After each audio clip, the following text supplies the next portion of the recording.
Hi, we're looking at an activity called calendar art. Ms. Picasso, sponsor for her school's art club, sells calendars featuring student artwork to raise money for art supplies. A local print shop sponsors the calendar sale and donates the printing and supplies. From past experience, Ms. Picasso knows that she can sell 150 calendars for $3 each. She considers raising the price to try to increase the profit that the club can earn from the sale. However, she realizes that by raising the price, the team will sell fewer than 150 calendars. Because if you think about that, if you raise the price, not as many people would probably want to buy the calendars. So, if Ms. Picasso raises the price of the calendar by X amount of dollars, what would be the expression for the price of one calendar? Well, remember, it's starting at $3, and if we're raising it by a certain amount, by X, then the new price would be 3 plus whatever she increased it by. In previous years, Ms. Picasso found that as the price increased, the number of calendars sold decreased. The table below shows the relationship between the price increase and the number of calendars sold. Use the data to write an expression for the number of calendars sold in terms of how much the price increase was. So let's look. We have, if they don't increase the price at all, 0, we sell 150. If the price increase is 0.4, then we're selling 140. So it's going down, right? If the price increase is 0.8, the number of calendars sold is 130.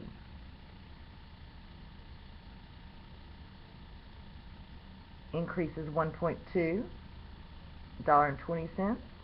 Then the number of calendars sold decreases to 120.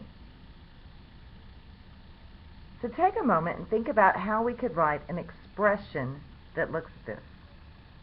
One thing to look at is how much you're going up as far as these x's are going and how this other side is changing. So if we look at this table, the number is going down by 10 each time. And what is the change over here? Well, it is going up by 0.4, or 40 cents. We're going up 40 cents. We're going up 40 cents.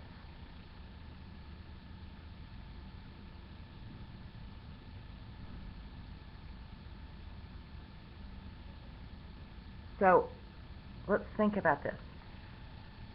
For each increase in price, we're actually going down here. So think about the rate of change, or what would be maybe our slope, but our rate of change. How much the number of calendars are changing over how much the change in price is. So the change in the number of calendars divided by the change in price. So it's going down 10 calendars for the increase of 40 cents. So can we write that a little bit better? What would happen if I took negative 10 divided by 0.40? We get a negative 25. So our rate of change is actually negative 25. If we had actually increased a full dollar, we'd gone down 25. So we started with 150, and it's changing 25 for every dollar that we increase. Not by every cent, but every dollar that we increase. And that could have been another way to think about it. The increase of $1 would have been halfway between 0.8 and 1.2. So if we'd increased $1, how many less calendars have we sold? Well, that would be at 125. So that would have meant we'd gone 25 calendars for the increase in price of $1. Now let's think about a function for the amount of money raised selling calendars when the price is increased by a certain amount. So if we're talking about the amount of money raised, well, it depends on the number of calendars, and it depends on the price. So we have an expression for the number of calendars, and we have an expression for price. The expression for the number of calendars is 150 minus 25x, and the price was the 3 plus x, because we are increasing from $3 a calendar. And we're going to write this in standard form. Remember, standard form just means to multiply it all out. So I'm going to come off to the side. If I multiply that all out, 150 times 3 would give me 450. 150 times x gives me plus 150x. Negative 25x times 3 is negative 75x. And then negative 25x times x is negative 25x squared. Now, standard form is when you have the ax squared plus bx plus c. So, the x squared term was the negative 25. The middle term, 150x minus 75x gives me plus 75x and 450. So we're writing them in order. We like them decreasing in exponents, so x squared always comes first. Our a, the coefficient of x squared, would be negative 25. B is the coefficient of x, that's 75. And c is 450. And I want you to think, why is it important to know which ones are A, B, and C? Well, they're definitely important for our quadratic formulas and everything. So we need to make sure we remember which parts are which.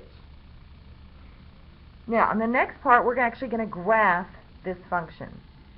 So before I change over, I want you to go ahead and grab your calculator and make sure that there's nothing in your y equals. If there is, just clear it out. And we're going to type in our function, negative 25x squared, and then it was plus 75x plus 450. So I went ahead and typed it in while I had my function handy. And before I do anything else, I want my window on my calculator to mimic the window that I have here. So let's look. To set up our window in our calculator, we need to know what our x minimum is and what our x maximum is.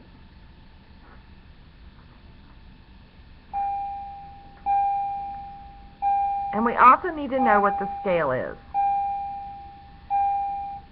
The scale is what you're counting by. Y minimum, Y maximum, and the Y scale. These are all really important to setting up your window to match what you're looking at on paper. So x minimum, this is our x-axis. We look for what the smallest x is. So that's really negative 1, negative 2, negative 3, negative 4. That would be negative 5. Our maximum x value in this picture, let's see, that's a 2, so that means that's 1, 2, 3, 4, 5, 6, 7. And what are we counting by? Well, I was counting by 1s. The y minimum, let's see. Well, that's 100, so that means that's 50. So going backwards, that would be a negative 50. Our maximum y value, that's 100, 150, 200, 250, 300, and so forth. So 600, the next one would be 650. And it seems we are counting by 50s.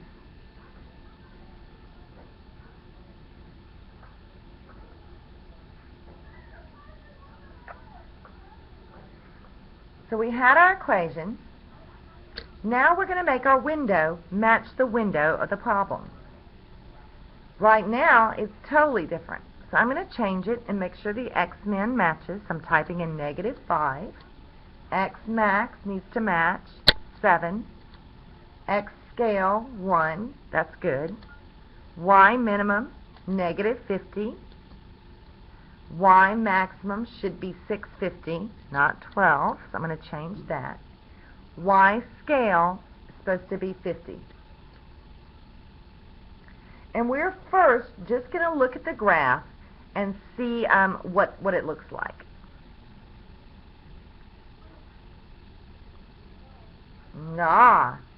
Ooh, it's a parabola. And if it's a quadratic, we would expect a parabola. To make sure I graph it properly, I'd like to use the table. So I'm going to go to the table, which is second graph. And I need to start down here at -5. So I'm going to go up arrow all the way to get to -5. But wait, that's way off my grid. The first point that's really going to be there is the point -3, 0. That's going to be right here. Oh, that's an x-intercept, isn't it? The next point I could graph is -2, 200. So -2, 200. -1 goes to 350. And then 0 goes to 450. That's our y-intercept, isn't it? So let's remember, that point is called an x-intercept because it's crossing the x-axis. This point is called the y-intercept. It's crossing the y-axis. 1 goes to 500. Oh, 2 goes to 500. I don't think it's supposed to be flat there. 3 goes back to 450.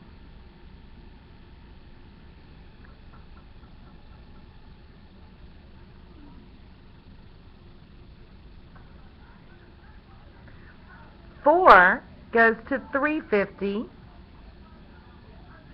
5 goes to 200. And then 6 went to 0. So there's another x-intercept. Now up here, it's not going to flatten out. I think it's going to go up in between there, because it's supposed to have a little bit of a curve. And remember, we talked about those maximum points, but it didn't show up on my table. We had a like 500 and then 500. I think it's right in between there. So there's a couple of ways I could find that that vertex that's right in between there.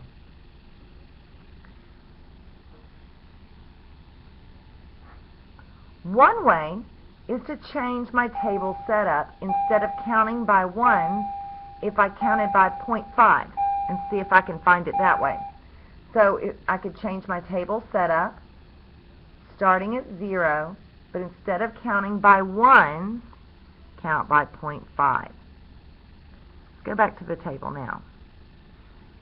0, 0.5, 1, 1.5. So it changes our table, and we actually get to see a little bit more.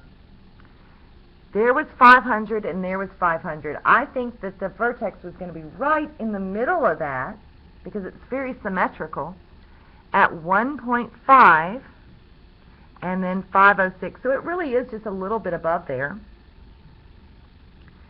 That vertex, or where the graph turns around, is at 1.5, 506.25. Now, I mentioned that there was more than one way to find that point on the calculator. The other way is, since that is at the top of the graph, that is also what is called a maximum point. So let's look at another way we could find that maximum point. Making calculations on a graph is done by using the Calculate menu, which we'd find by going second trace, and you'll notice we're in the Calculate menu. There's actually an option for maximum. The maximum function finds the maximum value of a graph. Now, it doesn't find it all by itself, though. You have to help it zoom in. Left bound means go to the left of where you think your maximum is, and then press enter. So I am well to the left of where I think it is, and I'm going to press enter. Right bound means go to the right of where you think that maximum value is, and press enter. Now it says, would you like to guess? I think it's about there. And I'm going to press enter. It now tells me my maximum is at 1.49999, basically 1.5, and the y value that goes with it is 506.25. 1.5, 506.25. We got the same thing by changing the table or by using the maximum function. Now let's see if we can use that to answer a question. What is the maximum amount of money that can be earned? Well, we just said that was a maximum point, so that is definitely the maximum amount of money. So the maximum amount of money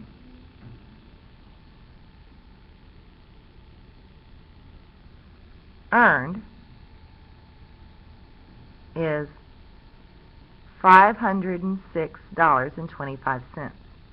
What is the increase in price that will yield that maximum amount of money? Well, let's remember what X represented. X was the dollars that we increased by. So, $1.50 increase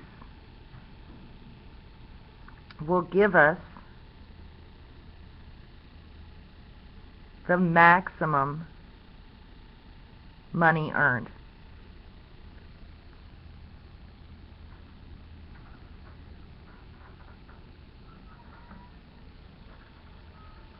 And this is found by finding the vertex.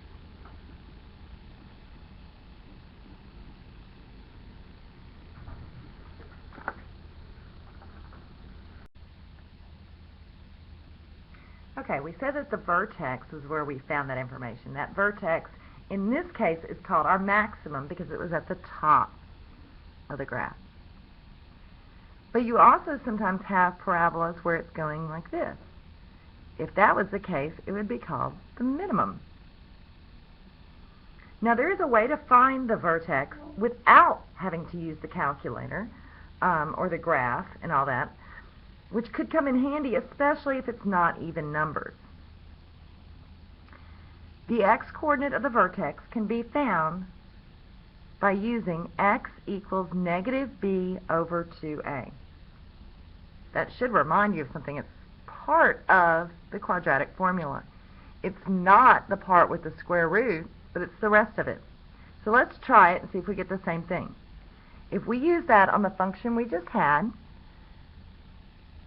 x equals, remember the b was 75, so that would be, let me write the formula down first, negative 75 over 2 times a, and a is negative 25. I get negative 75 over negative 50. So a negative divided by a negative is going to give me a positive, and 70 divided by 50 gives me 1.5. Then, if we wanted to find the y-coordinate that went with that x value, all we would have to do is plug in 1.5 into our function. Remember, our function was negative 25 times x squared plus 75 times x plus 450. And if we put that into the calculator, so let's go over here. That was negative 25 times 1.5 squared plus 75 times 1.5 plus 450. And we get that the y value that goes with 1.5 is 506.25. And indeed, that was exactly what we got with the calculator. Now, the other important features on the graph are intercepts. So let's talk through those a minute. An intercept occurs at the point of the intersection of a graph and one of the axes. So the x-intercept is where you cross the x-axis, and that's the value that makes our function equal 0, or our y's equal 0. The y-intercept is the value when x is 0. So what is the y-intercept of the graph of a of x? So if we look back at the graph, the y-intercept was right there. That was 450. So let's remember that as a point. The y-intercept is the point 0, 450. And what is the significance of that point in terms of the calendar problem? Well, let's remember what the x stood for and what the y stood for in the calendar problem. The x is that increase in price, and 450 is the amount earned. So this would mean that we earn $450 if the price is increased by 0. In other words, if we don't increase the price.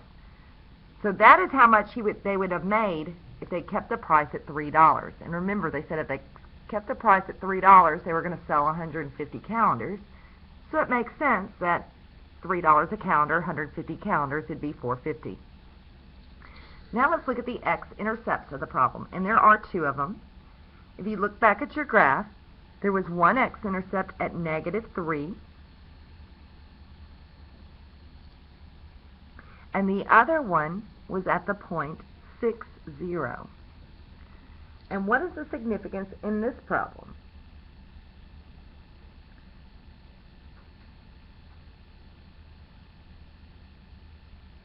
Now, remember that this y values are how much we're earning. So on both of these, this means we would earn no money. And let's think about that. If this is how much we're increasing the price. So -3 means we decreased the price by $3. The calendars were already $3. If we decrease the price by $3, the calendars are free.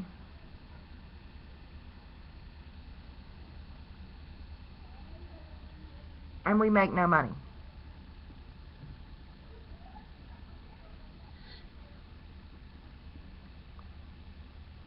Now what's the other option mean? The 6 is where the x is.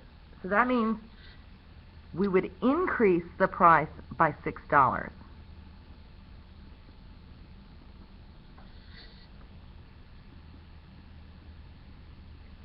What happens if we do that? If you increase the price by $6, nobody's going to buy it. That would yield no profit.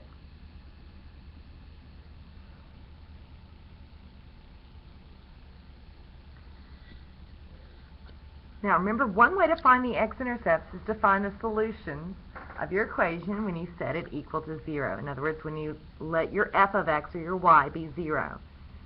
So let's verify that we got the right x-intercepts and show that algebraically.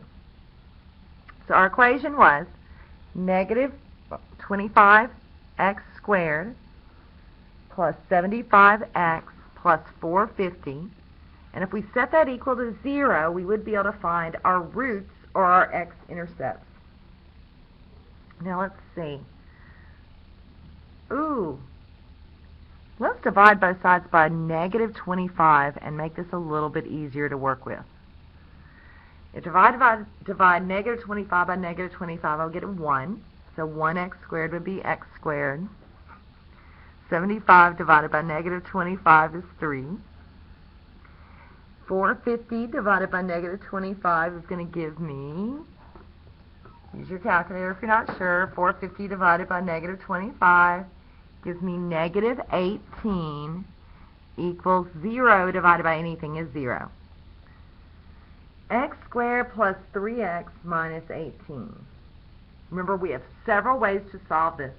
You could use the quadratic formula, you could use completing the square, you could factor it, and I think I'm going to choose factoring. I'll do the hard part. X times x is the only way to get to x squared. Now remember, these two, when you don't have to worry about anything in front of x squared, are going to multiply to be negative 18 and add to be a positive 3. So that would be a positive 6 and a negative 3. Remember, when you're solving by factoring, you set each factor equal to 0 and solve. So the first one would give us x equals negative 6. X minus 3. Whoops, did I have them backwards? Or did I mess something up? I did mess something up. I hope you caught it. When I divided 75 by negative 25, this should have changed to a negative here. What would that change about my factors? Well, that would mean this one would have to be negative and this one would have to be positive. So x minus 6 equals 0 means one of the x-intercepts is x equals 6. Setting x plus 3 equal to 0 means one of the x-intercepts will be x equals negative 3. Now, remember, we talked about that this graph is very, very, very symmetrical.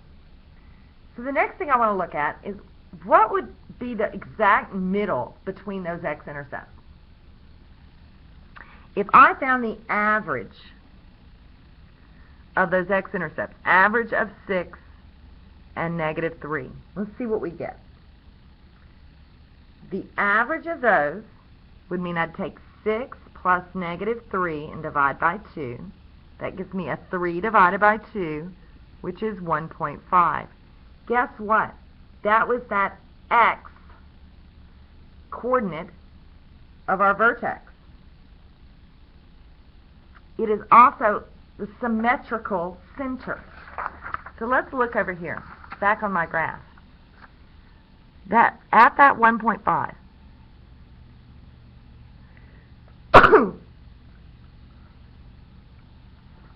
Excuse me.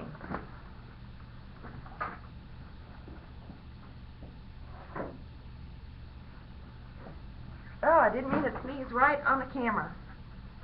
Okay. At 1.5, I could draw a little imaginary line down the middle, and it splits the parabola right in half. That little imaginary line is actually got a special name. It's called the axis of symmetry. In other words, the left and the right side are identical. Now, the neat thing about it is it goes straight through the vertex, and it's halfway between our x-intercepts. It's actually at the line x equals 1.5. Remember, x equals means we have a vertical line. So the axis of symmetry is halfway between our x-intercepts. It also goes straight through our vertex. It is x equals 1.5. So there's two ways to find that. Now let's look through an example that's already on your worksheet. If we had a quadratic and we needed to find all those important features, let's talk through how we would find each one of them. So if we had 2x squared minus 9x plus 4, that means a is 2, b is negative 9, and c is 4. We can use that formula that we just talked about, negative b over 2a, to find the x-coordinate of the vertex. when you plug in negative b, and b was already negative, 9, and then 2 times a, and a was 2. So negative and negative 9 is going to give me a 9. 2 times 2 is 4. So we get 9/4 for the x-coordinate. Now notice, they plug in 9/4 into f of x to find the y value that goes with that x-coordinate. And we're going to do one of these in just a second. And so you might want some scratch paper for that. Now, to find the y-intercept, we evaluate the function when x is 0. You let x be 0. So if you plug in 0 into the equation, you end up getting 4. So the y-intercept is at 4. The x-intercepts are found when y is 0. So you set your function equal to 0 and solve for x. And you can solve for it by factoring or by quadratic formula or whatever makes you happy. Now the axis of symmetry is the x-coordinate of our vertex. They are identical. It also could be found by finding the halfway point between our x-intercepts. Once you have all of those key points, graphing is so much easier. So I'm going to do, let's do one of these. Let's just do A to get the idea. Now, you notice over here that they show you a little tip, a math tip. If your A is positive, your parabola will always open up. If A is negative, your parabola will always open down.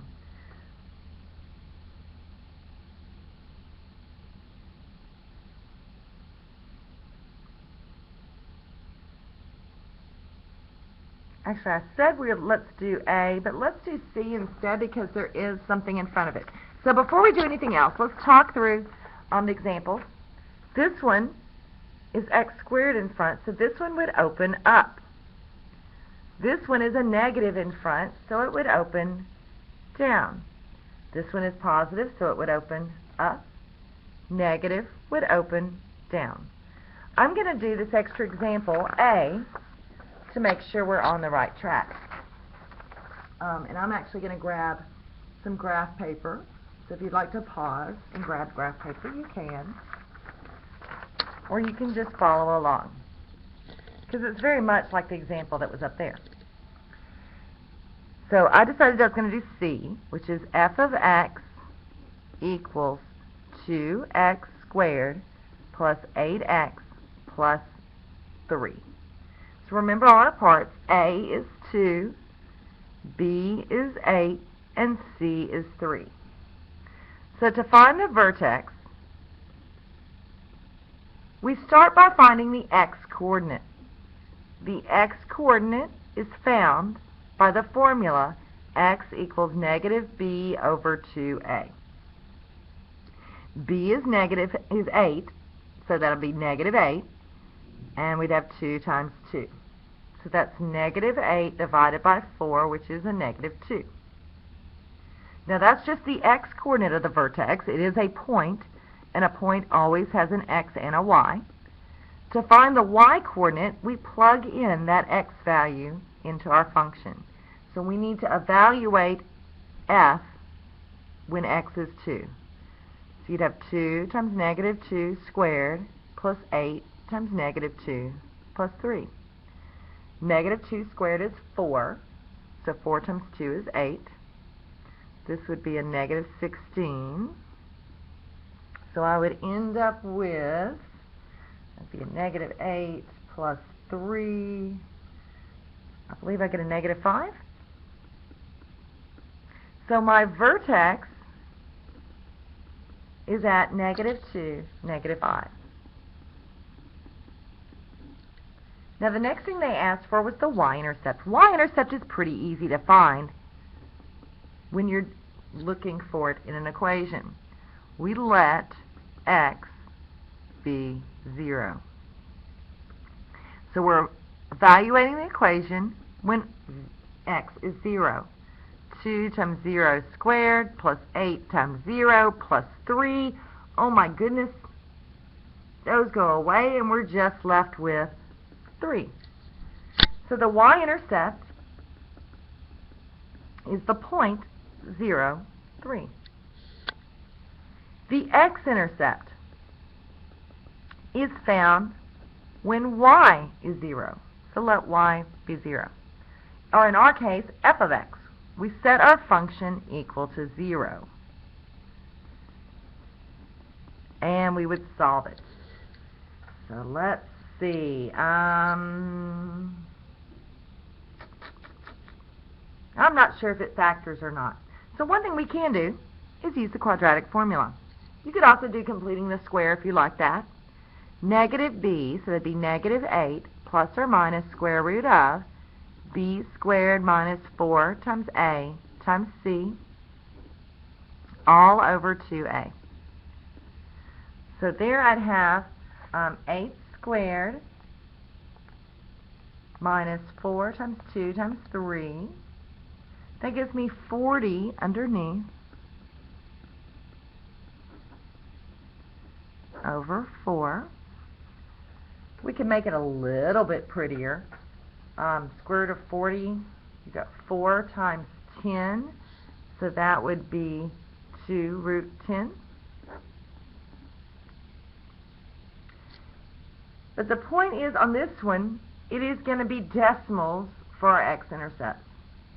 And if we wanted to find the exact ones, we could find, well, the approximations, because that is exact. But I'm good with that. The last thing is the axis of symmetry. Now, the axis of symmetry is super easy if you already know your vertex. The axis of symmetry goes straight through the x value, and it's a vertical line. So the axis of symmetry is just x equals negative 2. And then we could plot the points. You could also put it in your calculator to plot more points. But I wanted to go over how to find all of those main features. Now this one would be a graph that's opening up. So that vertex would be down here. That vertex would be what we considered a minimum value. Every other point on the graph is higher than that point. Okay. Now looking back at that problem that we started with, the Picasso problem. Here's our graph again. Suppose that Miss Picasso raises $450 in the calendar sale. By how much did she increase the price? Explain your answer graphically and algebraically. So the price increase, let's think about that, 450. If we look at it graphically, here's 450, and there are 2 points that have an output or an amount at 450.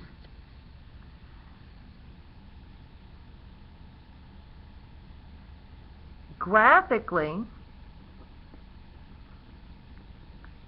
we found that it's either 0 or 3.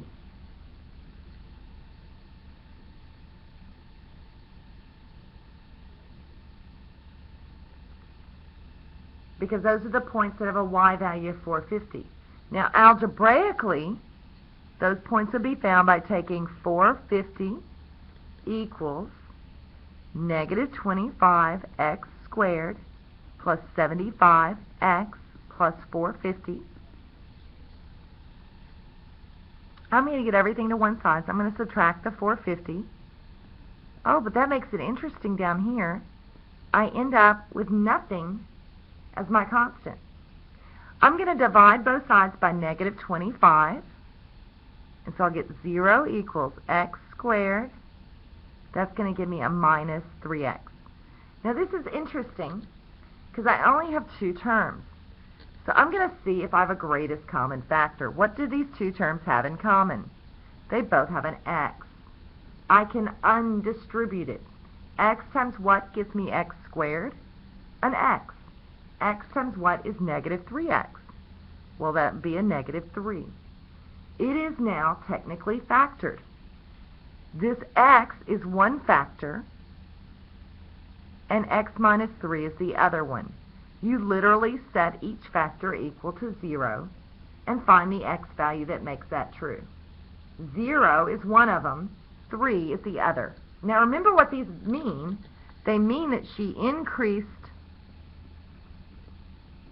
the price by $0 or $3. Would give her the same amount of money, $450. Suppose she wants to raise the money $600. Well, the maximum was $506, so $600 is greater than the maximum.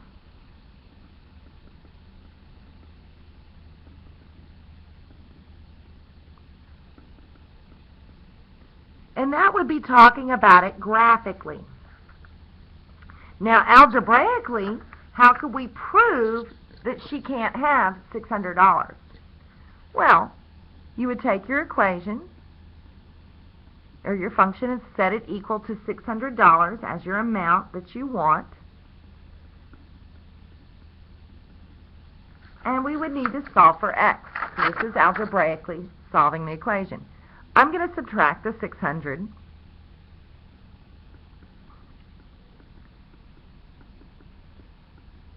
And that would give me negative 150 here. I'm going to divide both sides of the equation by negative 25 again and get x squared minus 3x. And then I'm just going to double check my work here. 450 minus 600 was negative 150. Divided by negative 25 gives me a 6.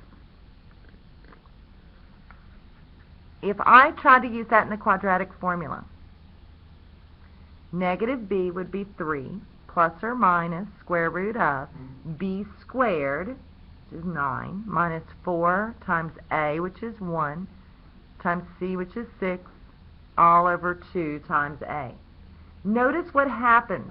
9 minus 24. We're going to get a negative number in that discriminant. So the solutions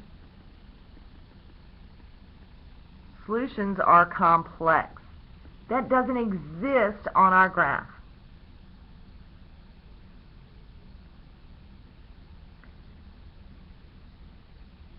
Now, we could do the same thing to prove that the x value that gives us 506.25 is found the same way. You would set your function equal to 506.25 and then solve it. So let's see how that would work. 506.25 equals negative 25x squared plus 75x plus 450. I'm going to subtract the negative, subtract 506.25.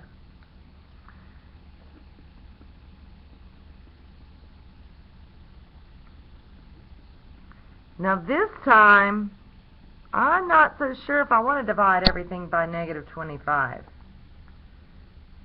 We can, but it gets a little ugly. To solve this one, I would just go straight into the quadratic formula. Negative b plus or minus square root of b squared minus 4 times a times c all over 2 times a. It is ugly numbers, but that is okay. Real life problems tend to have ugly numbers. Now I'm going to find out what's going to be in my discriminant so I can make sure it's nothing complex, and it shouldn't be. 75 squared minus 4 times negative 25 times negative 56.25. So notice I am just finding, whoops, I messed up somewhere. I know what I did. I put a minus instead of a negative. That will give you an error. And I got 0. Oh, yeah. If you take the discriminant is 0, don't you end up with one solution? One real solution? One real rational solution? We do. It's negative 75 divided by negative 50, which is 3/2, or 1.5. So knowing that that discriminant is 0 means we only have one real solution. All right.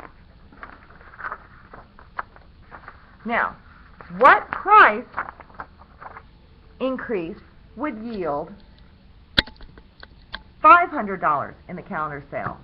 Explain how you determined your solution. Now, you could do this algebraically or graphically, because if you look at your graph, and remember we looked at the table as well, price increases would have been $1 or $3, or I'm sorry, $1 or $2 increase in price. Now we're going to review a little bit, thinking about those discriminants. If the discriminant is greater than 0, then you end up with two real solutions. You're going to have two actual x-intercepts. If b squared minus 4ac is 0, you have one real solution, or one answer. If that was from the original equation, you would actually have it touch only once, one x-intercept. If we have less than 0, then that would be those complex solutions, and it would never, ever, ever touch. So we already knew how to use the discriminant to find those things. The last part is looking at quadratic inequalities. Quadratic inequalities, very similar to linear inequalities. We would figure out what the graph would look like if it was just an equal sign. We'd figure out where our x-intercepts are, where your y-intercept is, where your vertex is, all of those things. Now notice they put a dashed line. That's because this greater than symbol did not say or equal to. So a dashed line would be in place. Now to figure out whether to shade here or outside, one way you can do it is to plug in a point. 0, 0 is a great point to plug in as long as it's not on the quadratic. So if I took 0, 0 and plugged it in, so watch what happened. They got 0 is greater than 6. That is a false statement. That means that 0, 0 was not part of the solutions. It's not part of that feasibility region. So you don't shade there, you shade above. And that's another way to think about it. Greater than would mean we're going to shade up over the quadratic. So let's look at one. Y is greater than or equal to x squared plus 4x minus 5. Now one point that's really easy to find, and since they didn't ask for everything, I'm just going to do a quick sketch. Y-intercept. The y-intercept is found when x is 0. So let x equal 0. You're going to lose both of those x terms, so your y-intercept is going to be 0, negative 5. My x-intercepts are found when the y is 0, so you would set your function equal to 0 and solve. Let's see if this one factors, because that would make life super nice. X and x. Ooh, what about a positive 5 and a negative 1? That would work. So my x-intercepts are negative 5 and 1. So let's think about how this graph would look.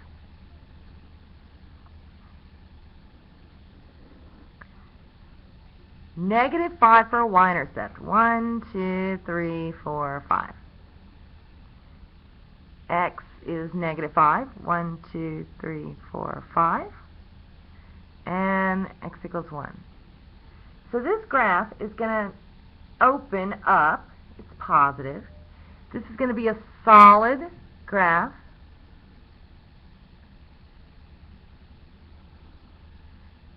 And are we going to shade above it or below it? Well, greater than means probably above, but we can check it by plugging in 0, 0. Is 0 greater than or equal to 0 plus 0 minus 5? It is greater than negative 5, so we would have shaded up here.